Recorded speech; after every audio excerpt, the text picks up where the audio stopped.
Tonight, complete denuclearization. Those are stunning new words from North Korea itself. But there's a growing mystery over what exactly that means and whether Kim Jong-un is serious about giving up his nukes. Good evening. Tonight, the world is waiting to see whether the promise made by North Korea's dictator is actually real. Kim Jong-un signaling for the first time today in his state-controlled media that complete denuclearization is his goal. This, a day after both North and South Korea signed an agreement that seemingly starts the process of formally ending the Korean War. While many point to the broken promises that litter North Korea's past international agreements, others say this may very well be an historic shift.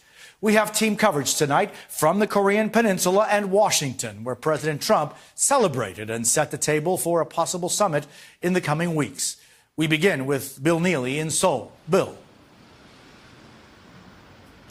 Good evening, Jose. President Trump spoke with South Korea's President Moon today for an hour and 15 minutes, unusually long, to get his impression of Kim Jong-un and whether the North Korean dictator really is serious about getting rid of his nuclear weapons. Yesterday's summit was historic, but the agreement that ended it was vague.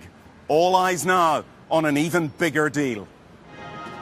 North Korea's most famous anchor, using a word once unthinkable here, saying her leader's new goal is complete denuclearization. The state-run newspaper featuring 61 photographs of Kim Jong-un meeting their enemy. One historic summit reversing decades of hostility and setting the stage for President Trump to close a nuclear deal when he meets Kim in the coming weeks. The Inter-Korean summit creates heightened expectations and puts greater pressure on the Trump-Kim summit because the denuclearization question can only be answered at that summit. This meeting saw the leaders commit only to the idea of a nuclear-free Korea. It didn't mention Kim's nuclear program and set no timetable. U.S. officials want proof Kim is getting rid of weapons within a year.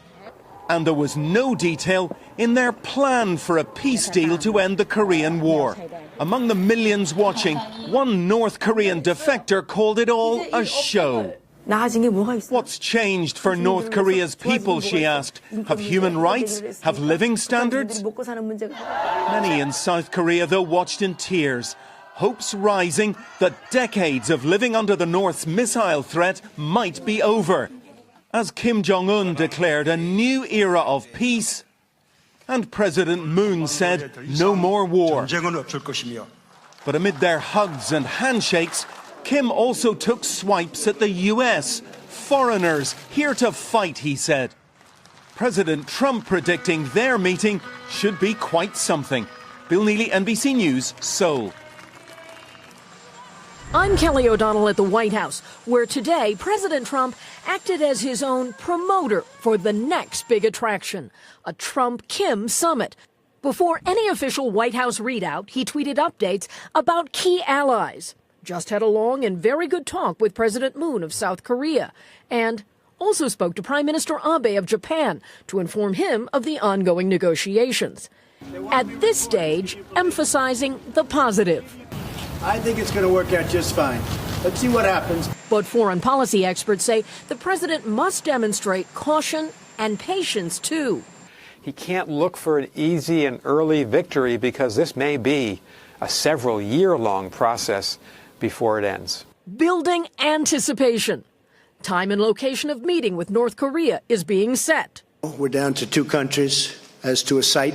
Today, the president's new chief diplomat, Secretary of State Mike Pompeo, arrived in Saudi Arabia. His message?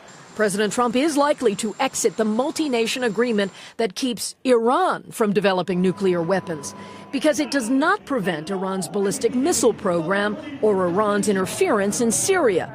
But leaving the deal could affect talks with North Korea.